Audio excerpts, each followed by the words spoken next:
Hi everyone, स्वागत है आपका यूनिक स्टडी बाय सीमा मैम के साथ। और आज का जो हमारा टॉपिक रहने वाला है वो एनसीईआरटी का तीसरा टॉपिक रहेगा, जिसमें हम क्या पढ़ने वाले हैं, बंधुत्व, जाति तथा वर्ग। लास्ट दो टॉपिक हमने कंप्लीट कर लिए, ये हमारा तीसरा टॉपिक है, ठीक है। और इसमें हम क्या पढ़ेंगे कि जो बंधुत्व है, जाति है, वर्ग है, इनमें क्या डिफरेंस है, क्या समानता है। उसके बाद हमारा समाज, जो हमारे समुदाय हैं, उसमें जाति विभेद क्या है, वर्ग विभेद क्या है, और बंधुत्व वो किसको कहते हैं, ठीक है। तो ये सारी बातें हम इसके अंदर पढ़ेंगे। तो सबसे पहले टॉपिक का नाम है बंधुत्व, जाति तथा वर्ग। लगभग 600 ईसा पूर्व से 600 ईस्वी तक। पिछले अध्याय में हमने पढ़ा, क्या पढ़ा, 600 ईसा पूर्व से 600 ईस्वी तक के मध्य। देखो, इस टॉपिक को स्टार्टिंग से ही एक माइंड में अच्छे से तैयार करना कि हम पढ़ क्या रहे हैं। क्योंकि अगर आपको ये पता ही नहीं होगा कि टॉपिक के अंदर क्या मैटर है, तो स्टार्टिंग से एंड तक चले जाओगे और आपको ये लगेगा हम पढ़ के क्या आए हैं टॉपिक के अंदर, ठीक है। तो इसमें आपको स्टार्टिंग में ये माइंड में रखना है कि जो बंधुत्व, जाति तथा वर्ग से रिलेटेड तो बातें आएंगी। इसमें मेन हम महाभारत के बारे में पढ़ेंगे। महाभारत में जो कथानक कहानियां हैं, उनको आम जीवन में जो कथा कहानियों से जोड़कर पढ़ा जाता है। उनकी जो जाति विभेद है, समुदाय हैं, वर्ग में क्या कुछ चीजें महाभारत में मिली है और क्या कुछ हम आम लाइफ में देख रहे हैं, वो इसमें दिखने को मिलता है। तो हर एक पॉइंट को, हर एक लाइन को थोड़ा गहराई से समझना, क्योंकि इस पे जो मेहनत है टॉपिक पे थोड़ी ज्यादा करनी पड़ती है, ठीक है। तो पिछले अध्याय में आपने क्या पढ़ा, इसमें ही बता रहा है कि पिछले अध्याय में आपने पढ़ा है कि जो 600 ईसा पूर्व से 600 ईस्वी तक के मध्य आर्थिक और जो राजनीतिक जीवन है उसमें काफी कुछ चेंज आया था, ठीक है। और इन चेंज में वन क्षेत्र में कृषि का विस्तार हुआ था, जीवन शैली में थोड़ा आपका लाइफस्टाइल चेंज हुआ था। यही सारे पॉइंट है जो मैं आपको बता रही हूँ, यही कुछ लिखा हुआ है इसमें, बस आपको समझना है। और विशिष्ट सामाजिक समूह का उदय हुआ था। जब आपके लाइफस्टाइल चेंज होगा तो कोई अमीर होगा तो कोई गरीब होगा, किसी के पास ज्यादा पैसा होगा, किसी के पास कम होगा, तो आपका सामाजिक समूह का उदय होगा। उसके बाद संपत्ति के असमान वितरण ने सामाजिक विषमताओं को अधिक प्रखर बनाया। मेन जो टॉपिक है वो ये पकड़ते हैं यहाँ पे, मतलब यहाँ से चीजों को इन्होंने एक तरह से मुद्दा बनाया या चीजों को बढ़ाया या इनको क्लियर किया, कुछ भी मान लीजिए। सामाजिक विषमताओं को अधिक प्रखर बनाया, ठीक है। जब आपके पास संपत्ति का वितरण डिवाइडेड अलग अलग होगी, किसी के पास कम तो किसी के पास ज्यादा, ठीक है। अंबानी के पास कितनी है, उसके भाई के पास कितनी है, तो एक तरह से डिफरेंस क्रिएट कर रहा है। यही है सामाजिक विषमताओं को अधिक प्रखर बनाया। इतिहासकार इन सभी प्रक्रियाओं को समझने के लिए प्राय साहित्यिक परंपराओं का उपयोग करते हैं। ये सामाजिक विषमताएं हमें कैसे समझ आ रही थी, उस टाइम क्या चल रहा था, हमें कैसे पता चलेगा, तो इसमें हम साहित्यिक परंपराओं का उपयोग करेंगे। सामाजिक व्यवहार के मानदंड से इसी से तय होगा कि क्या कुछ था, मानदंड एक तैयार करेंगे। कभी कभी समाज के रीति रिवाजों पर टिप्पणी होगी, अभिलेखों के जो इतिहास में है, जो अभिलेखों के आधार पर चीजों को क्लियर किया जाएगा। हम देखेंगे प्रत्येक ग्रंथ किसी समुदाय विशेष के दृष्टिकोण से लिखा जाता था। जो प्रत्येक ग्रंथ था ना, वो विशिष्ट पर्टिकुलर किसी समुदाय से रिलेटेड लिखा जाता था। आप जैसे बौद्ध धर्म से रिलेटेड लिखा गया, जैन धर्म से, ब्राह्मणों के ऊपर, श्रेणी व्यापारियों के ऊपर, तो किसी पर्टिकुलर समुदाय के ऊपर लिखा जाता था, ठीक है। उसके बाद अतः यह याद करना जरूरी हो जाता है कि ग्रंथ किसने लिखा। ग्रंथ किसने लिखा, क्या वह ब्राह्मण है तो ब्राह्मण ने लिखा, या किसी शूद्र ने लिखा, या किसी वैश्य ने लिखा है, तो ये हमें जानना होता है। अगर आप किसी समुदाय के बारे में जानना चाह रहे हो, किन्हीं लोगों के बारे में जानना चाहते हो और उनका कोई ग्रंथ आपने उठाया है, तो आप सबसे पहले तो ये जानोगे कि उस ग्रंथ को लिखने वाला व्यक्ति कौन है। अगर वो इसी समुदाय का है तो ऑब्वियसली बात है वो इनके बारे में पॉजिटिव ही पॉइंट लिखेगा। दूसरा, क्या उसमें लिखा गया है, ये भी आपको जानना है कि लिखा क्या गया है इसके अंदर, किन के लिए इसकी रचना हुई है, किसके लिए, किसने की, ये भी याद रखना है। इस बात पर भी ध्यान देना जरूरी है कि इन ग्रंथों की रचना में किस भाषा का प्रयोग हुआ है और इनका प्रचार प्रसार किस तरह से हुआ है। यदि हम इन ग्रंथों का प्रयोग सावधानी से करें तो समाज में प्रचलित आचार व्यवहार के रिवाजों के इतिहास को लिखा जा सकता है। यही वो कहना चाह रहे हैं कि जो स्टार्टिंग हुई थी 6ठी शताब्दी ईसा पूर्व में, काफी लाइफ में चेंज आया था, सामाजिक लाइफ हो या राजनीतिक हो या आर्थिक हो, ठीक है। वो चेंज जो आया वो हमें कहाँ से पता चलेगा, वो हमें साहित्यों से पता चलेगा। साहित्य को कौन लिख रहा है, किस समुदाय से रिलेटेड लिख रहा है और क्या उसमें लिखा जा रहा है, इस चीज की जानकारी पर हमें विशेष ध्यान देना होगा। तो इस पैराग्राफ में इतनी ही बातें बताई गई है। उपमहाद्वीप में सबसे समृद्ध ग्रंथों में से एक महाभारत का विश्लेषण करते हुए हम अपना ध्यान एक ऐसे विशाल महाकाव्य पर केंद्रित कर रहे हैं जो अपने वर्तमान रूप में 1,00,000 श्लोकों से अधिक है और विभिन्न सामाजिक श्रेणियों व परिस्थितियों का लेखा जोखा है। इस ग्रंथ की रचना 1,000 वर्ष तक होती रही, लगभग 500 ईसा पूर्व से स्टार्ट हो गया था। इसमें निहित कुछ कथाएं तो इस काल में पहले से ही प्रचलित थी और महाभारत के मुख्य जो 2 परिवार है उसके बीच के युद्ध का चित्रण किया गया। कह रहे कि इस समाज को जानने के लिए, इन बातों को जानने के लिए हमें समृद्ध ग्रंथों में से एक महाभारत का भी एनालाइज करना पड़ेगा, उसका भी विश्लेषण करेंगे, उसको भी उठाएंगे हम। और उसको उठाने के बाद हमें ये देखेंगे कि जिसमें पहले 10,000 श्लोक थे, लास्ट तक एंड तक आते आते 1,00,000 से भी अधिक श्लोक हो जाते हैं। तो मतलब इसमें चीजें ऐड होती रहती है, ठीक है। और उसके बाद जो ये लिखा गया था 1,000 वर्षों तक ये लिखता रहे, इसकी मतलब पहले मौखिक चला फिर लिखा गया, तो ये 1,000 वर्षों तक इसका जो टाइम है वो चलता रहा था। उसके बाद इसमें क्या कहानी थी, 2 परिवार थे, अपने ही जो 2 खुद के परिवार थे उनके बीच युद्ध होता है। इस ग्रंथ में कुछ भाग विभिन्न सामाजिक समुदाय के आचार व्यवहार के मानदंड को तय करता है। यदा कदा का मतलब होता है हमेशा नहीं, मतलब हमेशा नहीं, कभी कभी इन ग्रंथों के मुख्य पात्र इन सामाजिक मानदंडों का अनुसरण करते हुए दिखाई पड़ते हैं। नेक्स्ट है महाभारत का समालोचनात्मक संस्करण। ये उस पैराग्राफ के अंदर मैंने आपको बता दिया क्या कुछ पॉइंट है और महाभारत पर विश्लेषण किया जाएगा। जो पहले 10,000 थी, बाद में 1,00,000 से भी ज्यादा श्लोक हो गए, उसके पीछे का रीजन क्या है, और ये 1,000 वर्षों तक लिखा जा रहा था। उसके बाद आगे चलते हैं, महाभारत का समालोचनात्मक संस्करण। समालोचनात्मक संस्करण का मतलब होता है उसके पॉजिटिव और नेगेटिव जितने भी पॉइंट है उन सब चीजों को हम देखेंगे। तो ये क्या है, एक तरह से समालोचनात्मक संस्करण बोला गया है किसका, महाभारत का, ठीक है। इसमें 1919 में प्रसिद्ध संस्कृत विद्वान V.S.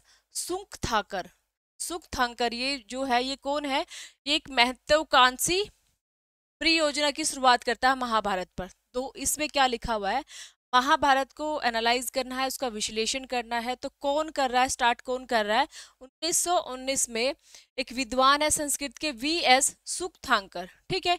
इन्होंने स्टार्ट किया चीजों को और इसमें क्या किया, इन्होंने एक परियोजना स्टार्ट की जिसमें बहुत सारे विद्वान इसके साथ थे, ठीक है। ये कार्य इन्होंने इसका कार्य का जिम्मा उठाया। कार्य क्या क्या थे, आरंभ में देश के विभिन्न भागों से विभिन्न लिपियों में लिखी गई महाभारत की संस्कृत पांडुलिपियों को एकत्रित किया। अब ये परियोजना जो स्टार्ट होगी तो उसमें सारी चीजें 0 से लेकर 100 तक के जो भी पॉइंट्स है वो सारे उठाए जाएंगे। तो इन्होंने सबसे पहले जितनी भी पांडुलिपियां थी चाहे वो किसी भी लैंग्वेज में है उनको इकट्ठा किया, ठीक है।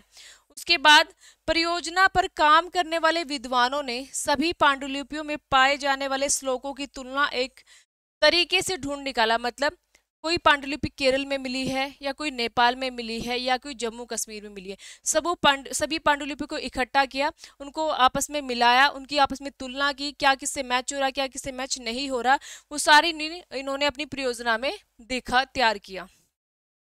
उसके बाद उन श्लोकों का चयन किया और सभी पांडुलिपियों में पाए गए थे जो 13,000 पृष्ठों को फैले अनेक ग्रंथ खंडों में किया। देखो इन्होंने जो सारी पांडुलिपियों को लिखा और तैयार किया वो कितने थे, वो 13,000 पृष्ठ थे, ठीक है।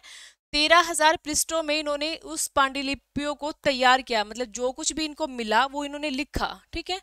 उसके बाद इन परियोजनाओं को पूरा करने में 47 वर्ष लगे थे। ये जो परियोजना इन्होंने शुरू की थी उसमें 47 वर्ष लगे थे। इस पूरी प्रक्रिया में 2 बातें विशेष रूप से उभर कर आई थी। कौन सी 2 बातें थी जो सामने आई थी, पहली, संस्कृत के कई पाठों के अनेक अंशों में समानता मिली है। बहुत सारी चीजें जो भी मैंने बताया सेम वही चीज अगर जम्मू से मिली है और वही केरल से मिली, उनमें समानता मिली है, ठीक है। यह इस बात से स्पष्ट होता है कि समूचे उप महाद्वीप में कश्मीर और नेपाल से लेकर केरल और तमिलनाडु तक सभी पांडुलिपियों में यह समानता देखने में आई है।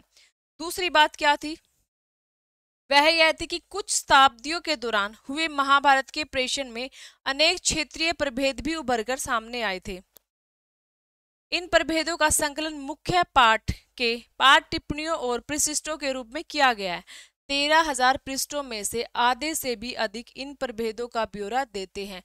ये कह रहे हैं कि धीरे धीरे दूसरी चीज क्या मिली है, क्षेत्रीय अलग अलग क्षेत्रों में अलग अलग चीजें मिली है। ठीक है, प्रभेद मतलब हर चीजों में भेदभाव या भेद मतलब डिफरेंस क्रिएट हुआ है, तो वो चीजें भी जानने को मिलती हैं इन पांडुलिपियों में। ठीक है, एक तरह से देखा जाए तो ये प्रभेद उन गूढ़ प्रक्रियाओं के घोतक है जिन्होंने प्रभावशाली परंपराओं और लचीले स्थानीय विचार के आचरण के बीच संवाद। इसकी भाई लैंग्वेज इस वाले टॉपिक की पूरी ऐसी ही है, तो बस आपको थोड़ा ध्यान लगा के समझना है।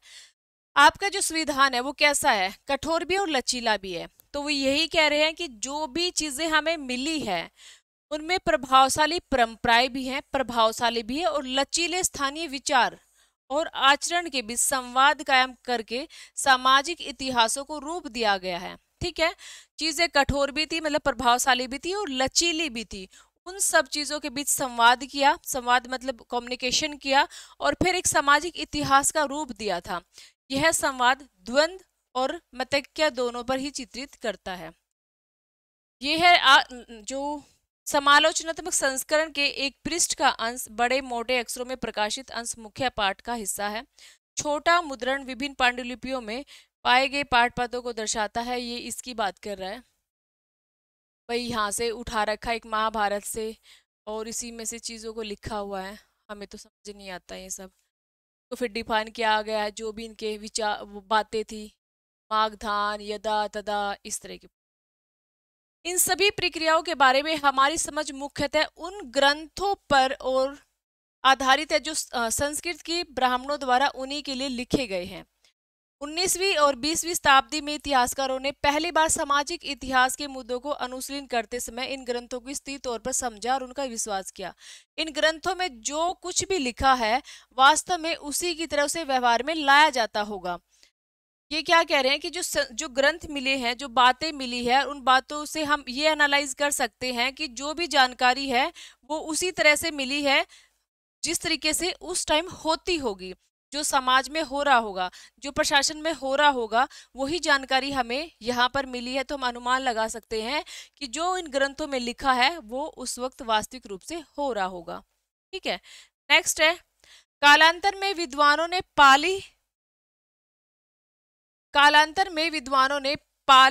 प्राकृत और तमिल ग्रंथों के माध्यम से अन्य परंपराओं का अध्ययन किया था। बाद में पहले संस्कृत में मिल रहे थे, बाद में पाली भाषा भी है, प्राकृत भी है, तमिल भी है, इन सभी के माध्यम से परंपराओं का अध्ययन किया गया था। ठीक है, उसके बाद इन अध्ययनों से यह स्पष्ट होता है कि आदर्श मूलक संस्कृत ग्रंथ आमतौर पर आधिकारिक माने जाते थे, किंतु इन आदर्शों को प्रश्नवाचक दृष्टि से भी देखा जाता था और यदा कदा इनकी अवहेलना भी की जाती थी जब हम इतिहासकारों द्वारा सामाजिक इतिहासों और पुनर्निर्माण की व्याख्या करते हैं। इस चीज को मैं एक बार दोबारा क्लियर करती हूँ आपको। ठीक है, ये आपको नहीं समझ आएगा तो मैं दोबारा बता देती हूँ। यहाँ पे आपको पता चल गया कि 600 ईसा पूर्व से 600 ईस्वी तक के जो टाइम है उसमें काफी कुछ चेंज आया है। ठीक है, चाहे वो कृषि विस्तार हुआ, चाहे किसी की जीवन शैली हुई, सब ठीक है यहाँ पे। उसके बाद उनका चाहे व्यवहार है, ये सब चीजों में चेंज आया और उसकी जानकारी हमें अभिलेखों से और साहित्यों से मिलती है। ठीक है, उसके बाद इसमें क्या है, इतना ही है कि भी इनको लिखने में 1000 लगे, 1000 का टाइमिंग लगा और ये 500 ईसा पूर्व से स्टार्ट हो चुका था। जो आपका महाभारत है उसी के बारे में बात कर रहे हैं, और जो समुदाय की आचार व्यवहार उन सब चीजों के बारे में इसमें पता चलता है। महाभारत का समालोचनात्मक संस्करण, इसमें क्या है कि भाई महाभारत का एनालाइजर विश्लेषण करना शुरू कर दिया गया था, और विश्लेषण में जो बातें थी वो क्या थी कि सबसे पहले 1919 में एक विद्वान थे सुगथांकर। पूछा जाए किसने इसका जो समालोचनात्मक जो अध्ययन किया है, वो सुगथांकर ने अपनी पूरी टीम तैयार की, पूरी परियोजना शुरू की। और इसमें करीबन 47 वर्ष लगे थे और 13,000 पृष्ठों में इन सब चीजों को इसने लिखा था।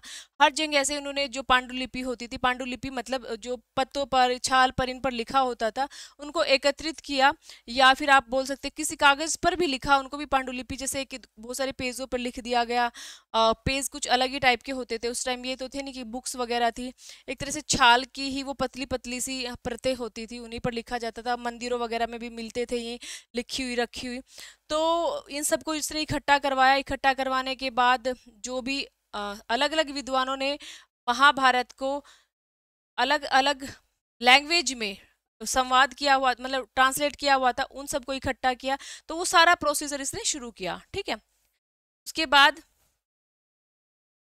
ये कह रहे हैं कि जब उन महाभारत का हम एनालाइज कर रहे हैं तो उसमें पता चल रहा है कि प्रभावशाली परंपराएं भी थी और लचीले विचार भी थे, जो क्षेत्र के अकॉर्डिंग चेंज होते रहते थे, ठीक है। भी उस क्षेत्र में ये वाली चीजें ठीक है तो यहाँ पे ये वाले विचार है, उस क्षेत्र में ये वाली चीज है तो वहाँ ये वाले विचार है। तो इन सब चीजों के आधार पर चेंज होते रहते थे।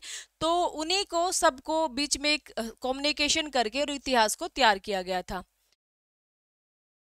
और नेक्स्ट है, संस्कृत में ब्राह्मणों द्वारा लिखे गए थे, बाद में जो है इनको पढ़ा गया, समझा गया, और फिर पाली भाषा में, प्राकृत में और आपके तमिल ग्रंथों में भी इन परंपराओं का अध्ययन किया गया था।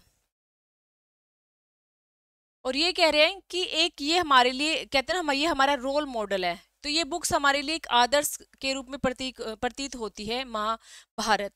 पर फिर भी इस बुक्स में भी कुछ बातें ऐसी मिलेंगी, कुछ सामाजिक चीजें ऐसी मिलेंगी, कुछ भेद ऐसे मिलेंगे जिनसे हमें इस पर भी सवाल उठाने पड़ते हैं। तो वो बात इस पैराग्राफ में कही जा रही है कि जब कोई भी बुक्स आप पढ़ोगे उसमें जो बातें लिखी होगी तो वो बातें कहीं ना कहीं आपके माइंड में क्लिक करती हैं और आपकी क्वेश्चनिंग बनती है। अगर ये हमारे लिए आदर्श था तो ये जाति प्रथा को क्यों बढ़ावा दे, अगर ये हमारे लिए आदर्श था तो सभी चीजें समान क्यों नहीं थी, इसमें ब्राह्मणों का बहुमत ही ज्यादा क्यों था। तो वो सब चीजें हमारे माइंड में क्वेश्चन को उठाती हैं, जिस पर हम उस चीज पर डिस्कस करते हैं, बात उठाते हैं। तो वो सारी बातें हमें देखनी है। देखिए, बंधुत्व और विवाह। बंधुत्व एवं विवाह, अनेक नियम और व्यवहार से विभिन्नता है। देखो, विवाह क्या था, पहले हम बंधुत्व को पढ़ेंगे। बंधुता से ये क्या कह रहे, टॉपिक का नाम यही है ना, बंधुता जाति वर्ग। ये बंधुता क्या है भाई, भाईचारा। और ये विवाह अलग से बनेगा, अनेक नियम और व्यवहार की विभिन्नताएं, ठीक है। तो परिवारों के बारे में जानकारी, हम बहुधा पारिवारिक जीवन को सहज ही स्वीकार कर लेते हैं, किंतु आपने देखा होगा सभी परिवार एक जैसे नहीं होते। ये कहते हैं कि कुछ तो ऐसे होते हैं जो परिवार में जल्दी ही घुल मिल जाते हैं, पारिवारिक संबंध अच्छे से बना लेते हैं। कुछ ऐसे होते हैं जो नहीं पसंद करते, जिनको अकेला रहना ही पसंद है, वो एडजस्ट नहीं कर पाते दूसरों के साथ। तो ये कह रहे कि कुछ तो ऐसे जो हम और तुम, और कुछ ऐसे जो वो जो लोग होते हैं वो एडजस्ट नहीं कर पाते। तो ये चीज इसमें बताई गई है। और एक दूसरे से उनका रिश्ता और उनकी क्रियाकलापों में भी भिन्नता होती है। कई बार एक ही परिवार के लोग भोजन तथा अन्य संसाधनों को आपस में मिल बांट कर खा लेते हैं, एक साथ रहते हैं, एक साथ अनुष्ठान को साथ ही संपादित करते हैं। परिवार के एक बड़े समूह का हिस्सा होता है जिन्हें हम संबंधी कहते हैं। समझ आ गया। जो आपके खुद का परिवार है जो ज्वाइंट होता चला जाता है, चाचा है, मामा, मतलब चाचा है, ताऊ है, फिर उनके आगे बच्चे हैं, ऐसे एक परिवार बनता चला जाता है। और ये परिवार जब एक बड़े लेवल पे चला जाता है, भी उस फिर दो दो दादा हैं, उनके दो दादा है, तो वो एक पर्टिकुलर जाति बन जाती है, ठीक है। भाई पूरा का पूरा गांव सही बस जाएगा एक जाति से, तो वो जाति ही कहलाई जाएगी ना। तो वो परिवार दूर का परिवार हो जाएगा, ठीक है। आप उनके पूर्वजों का परिवार हो जाएगा। तो धीरे धीरे वो चीजें परिवार बन जाती है। पहले वो बंधुत्व होते हैं, बिल्कुल साथी होते हैं आपके, और फिर वो परिवार बन जाते हैं। तो वही ये कह रहा है कि जो वो बंधुता होते हैं, तकनीकी भाषा में इस्तेमाल करें तो हम संबंधियों को जाति समूह कह सकते हैं, ठीक है। एक तरह से जाति कहा गया था। अभी अगर आपका परिवार बड़ा हो जाएगा तो वो एक जाति समूह में आ जाएगा, जिसमें नैसर्गिक या रक्त संबंध माने जाते हैं, किंतु इन संबंधों की परिभाषा अलग अलग तरीके से दी जाती है। कुछ रिश्ते, समाज में तो जो ये चाचा मामा, इनके बच्चों को भाई समझा जाता है, खून का रिश्ता ही समझा जाता है। और कुछ समाज है, कुछ जाति है जिनमें इनको खून का रिश्ता नहीं समझा जाता, शादी वगैरह इनमें हो जाती है, ठीक है। तो वही बात इसमें बताई जा रही है। आरंभिक समाज के संदर्भ में विशिष्ट परिवारों के बारे में जानकारी आसानी से मिल जाती है, किंतु सामान्य लोगों के पारिवारिक संबंधों की पुनर्निर्मित करना मुश्किल हो जाता है। इतिहासकार परिवार और बंधुता संबंधी जो है विचारों का विश्लेषण करता है। तो यही इसमें पॉइंट है कि जो परिवार है, जो बंधुता है, वो ये है जो आपका परिवार है उसको बंधुता बोला है। और जब वो एक टेक्निकल शब्द उसका यूज करे तो वो एक तरह से जाति हो जाती है, ठीक है। और कुल शब्द का प्रयोग परिवार के लिए और जाति के बांधुओं के बड़े समूह के लिए होता है। कुल आपको पता ना, इस कुल का है, इस वंश का है, तो कुल जो शब्द का प्रयोग है वैसे तो परिवार के लिए होता है, पर जाति का बांधवों के बड़े समूह के लिए होता है। आपका कुल होता है भाई, आप इस कुल से हो, ठीक है, ये आपके लिए पर्टिकुलर शब्द होता है। बट बहुत सारा अगर परिवार फैल जाता है, आपके बंधु बांधु होते हैं, तो वो जाति बन जाता है। तो वही चीज ये कह रहे हैं। और उसके बाद नेक्स्ट है, पीढ़ी दर पीढ़ी किसी भी कुल के पूर्वज इकट्ठे रूप से एक ही वंश के माने जाते हैं। पीढ़ी दर जो पीढ़ी चलती रहती है चीजें, उनको एक ही वंश के माने जाते हैं, ठीक है। आपके 7-8 पीढ़ियों के, उनको तो एक ही वंश के माने जाते हैं ना। तो यही पॉइंट इसके अंदर है।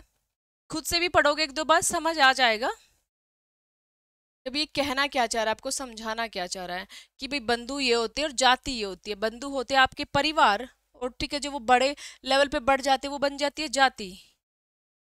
पितृवंशिक व्यवस्था के आदर्श, पितृवंशिक पितृवांशिक व्यवस्था के आदर्श, क्या हम उन बिंदुओं को निर्दिष्ट कर सकते हैं जब बंधुता के रिश्तों में परिवर्तन आया। एक स्तर पर महाभारत इसी की कहानी है।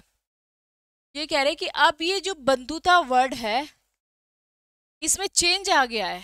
एक टाइम क्या आ गया, इसमें चेंज आ गया। चेंज क्या आ गया, जो बंधु थे, बंधु कौन थे, आपने पढ़ा है ये आपके जो कुरु वंश वाले और पांडव, जो पांडव और आपके, अरे क्या थे वो, पांडु और वो उसके बेटे कौरव, कौरव और पांडु जो थे, ये दो भाई तो थे, ठीक है, ये आपस में लड़ रहे हैं। तो यहाँ पे आगे चीजें क्या कहते हैं, चेंज आ गया, बंधुओं में भी, भाइयों में भी जो है परिवर्तन आ गया, चेंज आ गया।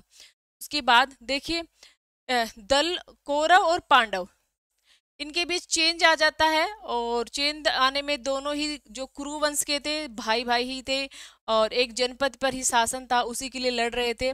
और युद्ध में प्रीण थे, पांडव विजयी हो गए थे। इसके बाद पितृवंश उत्तराधिकार को उद्घोषित किया था। हालांकि पितृवंशिका महाकाव्य की रचना पहले ही मौजूद है। इसमें ये कहा कि धीरे धीरे जो बंधुता शब्द है उसका अर्थ ही चेंज हो गया, जो परिवार है उसका अर्थ ही चेंज हो गया। जो कुरु वंश थे उसके जो दो भाई थे, भाई भाई थे आपस में, और पांडु और जो धृतराष्ट्र, ठीक है, ऐसा एक कहानी आगे उसमें आएगी कि जो धृतराष्ट्र है वो अंधा था और पांडु की जल्दी मृत्यु हो जाती है, तो इसलिए धृतराष्ट्र गद्दी पर बैठ जाता है। पहले पांडु बैठता है, पर उसके बाद जो धृतराष्ट्र है उसकी मृत्यु, उसकी पांडु की मृत्यु के बाद धृतराष्ट्र बैठता है गद्दी पर। और फिर जो ये है, ये अपना दावा करते हैं, दुर्योधन जो कौरव थे ये अपना दावा करते कि हमें गद्दी मिलनी चाहिए क्योंकि हमारे फादर गद्दी पर हैं। और उधर से वो कहते, वो क्योंकि नेक इंसान थे, वो ईमानदार थे, तो वो चाहते कि गद्दी हमें मिलनी चाहिए, इनके हाथ में गई तो चीजें डिस्टर्ब हो जाएंगी। तो इसी बात को लेके इनके बीच लड़ाई होती है। तो वही कह रहे हैं कि एक ऐसा टाइम आ जाता है कि आपस में उत्तराधिकार के लिए लड़ाई होनी शुरू होती, एक ही जन्म में और एक ही बंधुत्व में। और पितृवंश था, फिर बाद में जो है पांडव जीत जाते हैं और पितृवंश स्थापित हो जाता है। फिर ये कह रहे हैं कि हालांकि पितृवंश जो शब्द है वो पहले से ही महाभारत में ऐड है, ये नहीं कि बाद में ऐड हुआ है। उसके बाद नेक्स्ट है, पितृवंश का अर्थ होता है पिता की तरफ से, और मातृवंश का अर्थ होता है मातृ की तरफ से। मातृ की तरफ से मतलब नाना की तरफ से, नानी की तरफ से। और ये आपको पंचाल क्षेत्र है, उसके आसपास के एरियाज दिखा रखे हैं, पंचाल। ये कह रहे हैं कि वैसे तो जो सिंहासन पर है वो जो शासक बैठता था उसका पुत्र ही बैठता था, ऐसा इसके अंदर मेंशन है। पर अगर उसका कोई बेटा नहीं है तो उसका भाई गद्दी पर बैठ सकता है, ठीक है। अगर उसका बेटा नहीं है तो भाई गद्दी पर बैठ सकते हैं, बच्चे छोटे हैं तो भी भाई गद्दी पर बैठ सकता है। और कहीं कहीं विशिष्ट परिस्थितियों में स्त्रियों को, जैसे प्रभावती गुप्त, प्रभावती गुप्त तो आपने कितनी बार पढ़ लिए है ना, प्रभावती गुप्त को भी गद्दी पर बैठना पड़ा क्योंकि उसके पति की मृत्यु हो गई थी, और मृत्यु होने के बाद जो है उसके जो बच्चे हैं वो छोटे थे, इस वजह से उसको गद्दी पर बैठाया गया था। तो पितृवंशा के प्रति झुकाव शासक परिवारों के लिए एक अनूठी बात नहीं थी। कुल मिला के जो महाभारत है इसमें भी पितर वंश की तरफ झुकाव है, ना कि मातृ वंश की तरफ झुकाव है। ऐसा नहीं दिखाया गया कि औरतों को समानता का कोई दर्जा इसके अंदर नहीं दिखाया गया है। साफ साफ इसमें पितर वंश को ही बढ़ावा दिया गया है। और नेक्स्ट चलते हैं, उत्तम पुत्रों का प्रजनन। ये एक ऋग्वेद में एक मंत्र है और उस मंत्र में क्या लिखा हुआ है, संवत लगभग 1000 ईसा पूर्व में जोड़ा गया था। विवाह संस्कार के दौरान यह मंत्र पुरोहित द्वारा पढ़ा जाता है। आज भी अनेक हिंदू विवाह संस्कारों में इसका प्रयोग होता है। क्या कि मैं इसे यहाँ से मुक्त कर रहा हूँ और वहां से नहीं मुक्त कर रहा हूँ। ये पुरोहित कहता है, मतलब पिता के वचन कहे जाते हैं, मैंने इसे वहां की मजबूती में स्थापित किया है जिसमें इंद्र के अनुग्रह और उसके उत्तम पुत्र और पति के प्रेम का सौभाग्य इसे मिले। मतलब इसको उत्तम पुत्र हो, पति का जो है इससे प्रेम मिले। ये चीजें किसके बारे में कही गई, कन्या के बारे में कही जाती है और पुरोहित के द्वारा उसके पिता की तरफ से वचन कहे जाते हैं। तब इसमें कोई ऐसी खास पॉइंट वाली बात नहीं है। स्वजन की मध्य लड़ाई है तो ये वही लड़ाई है जो अभी कहानी मैं आपको बता चुकी हूँ। आदि पर्व में है, ये प्रथम अध्याय है महाभारत का, आदि पर्व। ठीक है, इसमें पांडव और कौरव के बीच लड़ाई है और लड़ाई में जो है कौरव का पिता धृतराष्ट्र, पांडव का पिता पांडु है। और जो कौरव धृतराष्ट्र का पुत्र थे, पांडव उनके बांधव जन थे। चूंकि धृतराष्ट्र नेत्रहीन थे तो उनका अनुज पांडु हस्तिनापुर की गद्दी पर बैठे थे। इसकी मृत्यु हो गई, फिर इसके बच्चे बैठे। उसके बच्चे बैठने की वजह से तो एक दावा ये करते कि हमारे फादर गद्दी पे थे पहले, और एक दावा ये करते कि अब हमारे फादर हैं। तो ऐसे करके चीजें चलती है। तो वही पूरी कहानी इसके अंदर है जो मैं बता चुकी हूँ। अब देखिए विवाह के नियम, मैं ऐसे ही बता देती हूँ, उसमें देखने की जरूरत नहीं है। विवाह के कुछ नियम होते थे कि जो मेन विवाह माना जाता था, जो अनुकूल था, वो ये था कि गोत्र से बाहर विवाह है, गोत्र से अंदर विवाह नहीं करना चाहिए। मेन जो विवाह होता था, जो मान्य होता था कि अपने गोत्र में विवाह नहीं करना है, गोत्र से बाहर ही विवाह करना है।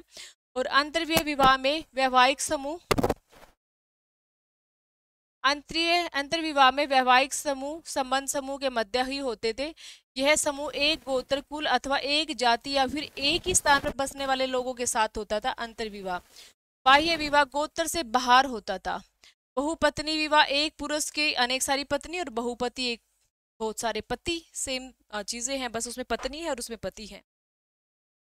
और उसके बाद यही अपने गोत्र से बाहर उनका विवाह कर देना ही अपेक्षित था। इस प्रथा में बहिर्विवाह पद्धति कहते हैं। इसका तात्पर्य यह था कि ऊंची प्रतिष्ठा वाले परिवारों की कम उम्र की कन्याओं को स्त्रियों का जीवन बहुत सावधानी से नियमित किया जाता था। जो उच्च कुल वाले होते थे, वरिष्ठ परिवार जो होते थे, उनकी जो कन्याएं थी उनको बहुत प्यार से पाला जाता था, वो ध्यान रखा जाता था उनका। उनके विवाह के फिर उनका विवाह होता था और पिता को जो है सौभाग्य मिलता था। अगर वो कन्या का दान दे तो कन्या का दान देना बड़ा सौभाग्य माना जाता था। इसके बाद इसमें क्या है, इस चुनौती के जवाब में ब्राह्मणों ने समाज के लिए विस्तृत आचार संहिता तैयार की। ब्राह्मणों को इन आचार संहिताओं के लिए विशेष पालन करना होता था, किंतु बाकी समाज को इनका अनुसरण करना होता था। लगभग 500 ईसा पूर्व इन मानदंडों का संकलन धर्मसूत्र धर्मशास्त्रों में किया गया। जो भी आचार व्यवहार विचार बनाए जाते थे वो स्पेशली ब्राह्मणों के लिए तैयार किए जाते थे। भाई उनको ये चीजें फॉलो करनी है, लागू करनी है। और धर्मशास्त्र और धर्म सूत्र के नाम पर संस्कृत ग्रंथों में किया गया था। मनुस्मृति, ये चीज जो ध्यान से पढ़नी है वो देखो। मनुस्मृति सबसे महत्वपूर्ण स्मृति थी जिसका संकलन 200 ईसा पूर्व से, बहुत बार आ चुकी है डेट, 200 ईसा पूर्व से 200 ईस्वी के बीच हुआ था। हालांकि इन ग्रंथों को ब्राह्मण लेखकों का यह मानना था कि उनका दृष्टिकोण सार्वभौमिक है, उनके बनाए नियमों का सबके द्वारा पालन होना चाहिए, किंतु वास्तविक समाज संबंध कहीं अधिक जटिल थे। इस बात को भी ध्यान में रखना जरूरी है कि उपमहाद्वीप में फैली क्षेत्रीय विभिन्नताएं और संसार के बांधों की वजह से भी ब्राह्मण प्रभाव बहुत ही टॉपिक जो है अब बहुत ही टिपिकल है। इसमें क्या कह रहा है, जो रूल्स बनाए जाते थे वो रूल्स ब्राह्मणों के द्वारा ज्यादातर इसमें बनाए जाते थे और ऐसा कहा जाता था कि सभी को इसको फॉलो करना है। पर इतना इजी भी नहीं था क्योंकि सामाजिक जटिलताएं ज्यादा थी, चीजें परिस्थितियां ज्यादा अपोजिट थी, तो सारी चीजें भी फॉलो नहीं हुआ करती थी। ठीक है, दिलचस्प बात यह है कि धर्मसूत्र और धर्मशास्त्र विवाह के 8 प्रकारों को अपनी स्वीकृति देता है। मनुस्मृति में भी 8 विवाह है और जो धर्मसूत्र या धर्मशास्त्र है उसमें 8 विवाह की स्वीकृति दी जाती है। 4 जो विवाह थे वो माननीय थे और 4 जो अमाननीय थे, वो उत्तम और बाकियों को निंदित कहा गया। माननीय थे जो मतलब जिनको समाज एक्सेप्ट करता है, जैसे अभी आप जो नॉर्मल अरेंज शादी करे तो आपके समाज एक्सेप्ट कर रहा है। लव मैरिज में फिर ऑब्जेक्शन होता ही होता है, तो एक तरह से वो अमान्य में आ रहा है। गंधर्व विवाह उस टाइम इसको बोलते थे, ठीक है, प्रेम विवाह जो होता था। ये बात घर से भगा ले जाना, ये भी एक तरह से आपका अमान्य विवाह है। पर जो उस वक्त के जो विवाह थे जो मान्य थे, जैसे आर्ट्स विवाह था, ब्राह्मण विवाह था, देव विवाह था, वो मान्य होते थे। 8 प्रकार के विवाह को पढ़ते हैं हम, जब वेद पढ़ते हैं ना तो 8 विवाह को डिफाइन करके पढ़ते हैं। ये 8 विवाह है जो मनुस्मृति ने भी 8 विवाह बताए हैं, 4 मान्य और 4 अमान्य है। तो इसमें क्या बताया गया है, तो विवाह बताए जा रहे हैं, 8 तो नहीं है इसमें। मनुस्मृति से पहली, चौथी और 5वीं और 6ठी विवाह पद्धति का उदाहरण दिया गया है। मतलब बताए तो इसने 8 विवाह जो पर डिफाइन किया गया कौन कौन सी विवाह को, पहली, चौथी, 5वीं और 6ठी विवाह पद्धति का इन्होंने उदाहरण किया। पहली पद्धति क्या थी, कन्या का दान बहुमूल्य वस्त्र और अलंकारों से विभूषित कर उसे वेदक वर को दान दिया जाए। वेदक होता है जो वेदों का ज्ञान रखने वाला, जिसे पिता ने स्वयं आमंत्रित किया हो।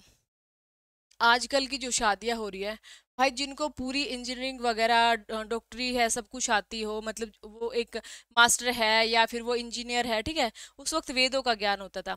पिता खुद ढूंढेगा और फिर घर आएगा वो बारात लेके और अच्छी तरीके से शादी होगी, दान वान दिया जाएगा, गाड़ी वाड़ी। तो ये है वो शादी जो पहली शादी है। चौथा, पिता वर वधु युगल को यह कहकर संबोधित करता है कि तुम साथ मिलकर अपना दायित्व का पालन करो। तत्पश्चात वह वर का सम्मान कर उनसे कन्या का दान करते हैं।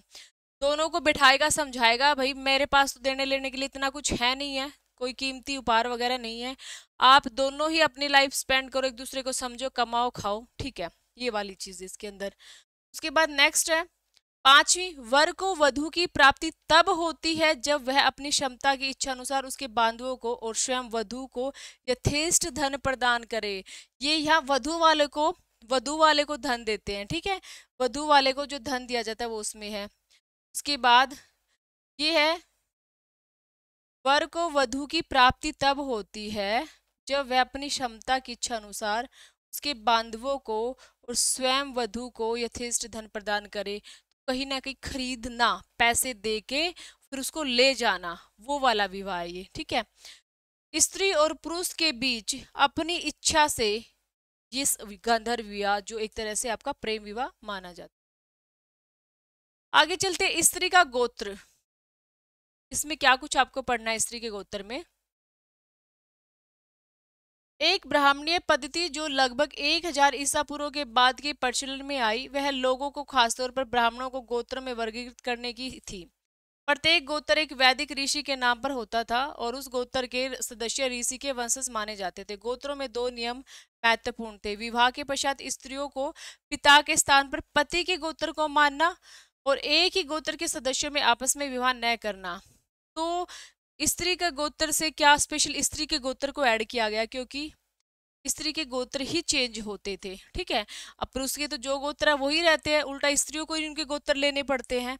कुछ ऐसी होती है महिलाएं जो नहीं लेती, अपने ही गोत्र से चलती रहती है। इसमें भी ऐसी थी जो सातवाहन वंश में थी, ठीक है, उनकी माताएं अपने पिता का गोत्र रखती थी। तो देखिए इसमें क्या कह रहा है ये, कि ऋषियों के नाम पर गोत्र होते थे। अक्सर वत्स है, भारद्वाज है, हमारे से यही गोत्र है, आज भी यही चलते आ रहे हैं हमारे गोत्र। कास्ट जो जाति है पीछे वो अलग है, त्यागी, पर जो आगे हम गोत्र पढ़ते हैं अपने गोत्र है, जैसे भारद्वाज है, वत्स है, ये सारे गोत्र हमारे होते हैं। तो वो गोत्र ही चलते रहते थे जो ऋषियों के उनके गोत्र थे, ठीक है। तो ये गोत्र उन्हीं के नाम से चलते रहते थे और जो आज भी चलते हैं, और उन्हीं गोत्रों के नाम से पूरा आगे वंश चलता रहता था, ठीक है। पर ये अगर सेम गोत्र एक है, वो दूसरे वत्स वाले वत्स में शादी नहीं कर सकते। जैसे आप भी देखते हो किसी भी उसमें गोत्र है जो भी आपके, वो एक गोत्र वाली शादी नहीं होती, दूसरे गोत्र में शादी होती। चाहे वो माँ का गोत्र मिल जाए तो भी शादी नहीं होगी, पिता का गोत्र मिल जाए तो भी शादी नहीं होगी। तो वो वाले पॉइंट इसमें बताए जा रहे हैं। और एक दूसरा, क्या इन नियमों को सामान्यतः अनुसरण होता था? अनुसरण होता था, पर कुछ अपवाद मिलेंगे, और जिसमें हम स्त्रियों और पुरुषों के नाम का विश्लेषण करना पड़ेगा, जो कभी कभी गोत्रों के नाम से उद्गित होते थे। और हम कुछ सातवाहनों के, वही मैं कह रही हूँ ना, कुछ अपवाद मिलेंगे, जिसमें सातवाहन थे, स्पेशली जो सातवाहन शासक थे, उन्होंने जो वैवाहिक संबंध बनाए थे अपने गोत्र में भी बनाए हैं, और अपने पिता का गोत्र भी अपने साथ में रखा है, अपने पति का नहीं रखा। तो वो पढ़ते हैं आगे। अभिलेखों में सातवाहन राजाओं के नाम जो अपनी माँ के गोत्र पे थे, सातवाहन राजाओं की कई पीढ़ियों के नाम प्राप्त होते हैं। इन सभी नामों में राजा की एक जैसी पदवी पर ध्यान दीजिए। इसके अलावा अगले शब्द में लक्षित कीजिए उनके पुत्र। पुत्र होता है पुत्र, ठीक है। जैसे गौतमी पुत्र, गौतमी पुत्र का अर्थ होता है गौतमी का पुत्र। गौतमी और वशिष्ठ स्त्रीवाची नाम है गौतम और वशिष्ठ के। ये दोनों वैदिक ऋषि थे जिनके नाम पर के गोत्र थे। ये वैद ऋषि थे, इन्हीं के नाम के गोत्र थे, क्योंकि ये सातवाहन की जो अ, मतलब उनकी माएँ थी, उनकी माँ के जो फादर के गोत्र थे वो ऋषियों की ही कन्या थी, या उन्हीं के गोत्र के थे, ठीक है। उसके बाद राजा गौतमी पुत्र श्री सातकर्णी, ये पढ़ते हैं ना हम, राजा गौतमी पुत्र श्री सातकर्णी। देखो ये गौतमी का पुत्र है, कौन? श्री सातकर्णी। राजा वशिष्ठ पुत्र श्री पुलुमावी, ठीक है। ये कौन है? वशिष्ठ, ये इनकी माता है, इसका पुत्र है श्री पुलुमावी। राजा गौतमी पुत्र श्री यन सातकर्णी। राजा मधारी पुत्र स्वामी सक्सेन, ये नाम तो आपने पढ़े हैं, ये थोड़े नए होंगे आपके लिए। राजा हरिति पुत्र चतरपन सातकर्णी। राजा हरिति पुत्र विनय हुकद, चतुकुलामद और सात कमिनी, ठीक है, सात कमिनी। राजा गोमती पुत्र श्री विजय सातकर्णी। ये नाम आपको एक बार रीड कर लेने हैं। गौतमी पुत्र श्री सातकर्णी है, वशिष्ठ पुत्र श्री पुलुमावी है, गौतमी पुत्र था एक श्री यन सातकर, एक श्री सातकर्णी, एक श्री यन सातकर्णी है। राजा माधरी पुत्र, ठीक है, राजा मधारी पुत्र है, ये माता का नाम है मधारी। तो उसकी जो उसका जो बेटा हुआ है स्वामी सक्सेन, मधारी का स्वामी सक्सेन। राजा हरिति पुत्र चतरपन सातकर्णी। राजा हरिति पुत्र विनहुकुद चतुकुलानमद सातकर्णी। और राजा गौतमी पुत्र श्री विजय सातकर्णी। इनको थोड़ा सा आपको याद रखना है, इन पॉइंटों को, ठीक है। नेक्स्ट चलते हैं।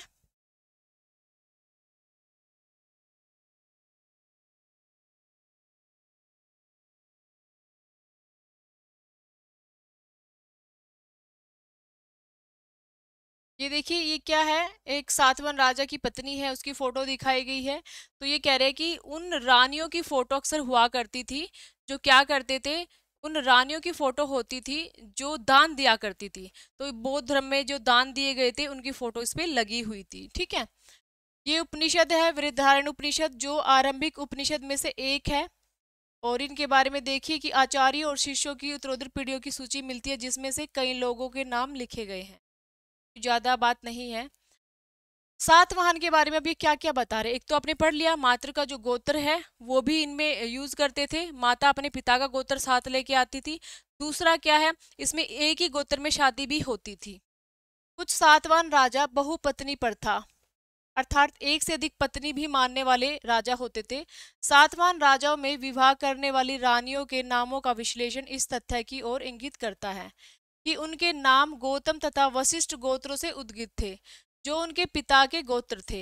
इनसे प्रतीत होता है कि विवाह के बाद अपने पति कुल के गोत्रों को ग्रहण करने की अपेक्षा ब्राह्मणीय व्यवस्था की अपेक्षित थे। मतलब ये कह रहे हैं, इसी में सारे पैराग्राफ में यही है कि वो अपने पिता का गोत्र साथ में रखते थे, ठीक है।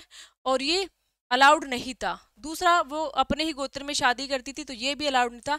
तो ये सातवाहन ब्राह्मण धर्म के खिलाफ कार्य कर रहे थे, और ऊपर से ये ब्राह्मण धर्म को बहुत ज्यादा मानते थे और कहते थे कि हम ही एकमात्र ब्राह्मण है, हम ही वेदों के रक्षक है। वो सब कहते हुए भी उन परंपराओं को फॉलो नहीं करते थे। ठीक है, राइट, चली गई है। अभी हम इस क्लास को यहीं पर एंड करते हैं। नेक्स्ट जो क्लास होगी उसी को यहीं से कंटिन्यू आगे रखेंगे और इस टॉपिक को कंप्लीट करेंगे। अभी के लिए इतना ही काफ़ी है। Okay, bye bye. आप इसको ध्यान से पढ़ना। ओके, और ये 1 से 2 बार आप इसको पढ़ोगे अच्छे से समझ आ जाता है। ऐसी बात नहीं है कि टॉपिक थोड़ा सा आपको ध्यान लगाना पड़ेगा, बहुत ज़्यादा नहीं, थोड़ा सा ध्यान लगाना पड़ेगा। Okay, bye.